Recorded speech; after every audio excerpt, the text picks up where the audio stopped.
নমস্কাৰ বন্ধু বান্ধৱীসকল, মই মীনাক্ষীয়ে মোৰ অন্য এটি ভিডিঅ'লৈ আপোনালোক স্বাগতম জনাইছোঁ।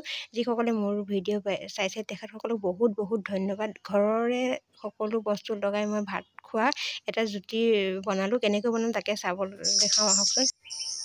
ৰান্ধনি হিচাপে সদায় কেনেকৈনো বেলেগ এটা জুতিৰে খুৱাব পাৰোঁ তাকে চেষ্টা কৰোঁ। তাকে ঘৰৰ লগতে মোৰ পিছফালে এই ভেদাইলতা গছ আছে, ছিঙিবলৈ কোনো নাছিলে, নিজে ঢুকিও নাপাওঁ, তথাপি এখন চকী যোৰা দি পেলাই মই ভেদাইলতা ছিঙি আনিলোঁ। তাতে মান ধনিয়া দিছোঁ, মচন্দৰী দিছোঁ আৰু নৰসিংহ, তাতে এটা ঘৰৰে জলকীয়া, তাৰপিছতে আৰু 3 ফুটামান নহৰু, সকলোখিনি ধুনীয়া এটা পেষ্ট বনাই লৈ মই বৰা বনাম।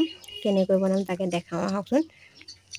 অন্য দিনা হ'লে মচুৰ দাইল বা কলা মাহো দিব পাৰোঁ, কিন্তু আজি মই ভাজা পিঠাগুড়ি আছিলে তাৰে বনাবলৈ চেষ্টা কৰিছোঁ।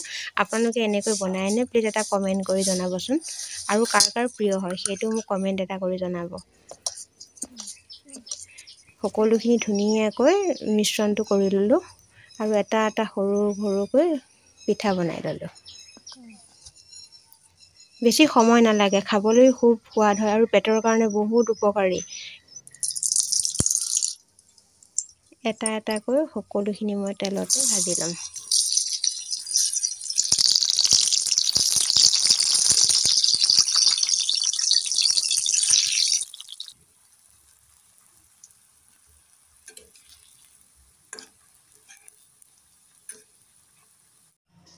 প্ৰায় 3 মিনিটমান সময় ভাজিলোঁ। ভাজি হোৱাৰ পাছতে দেখিছেনে বহুত ধুনীয়া মচমচীয়া হয়, পেটৰ কাৰণে বহুত উপযোগী, খাবলৈ খুব সোৱাদ হয়।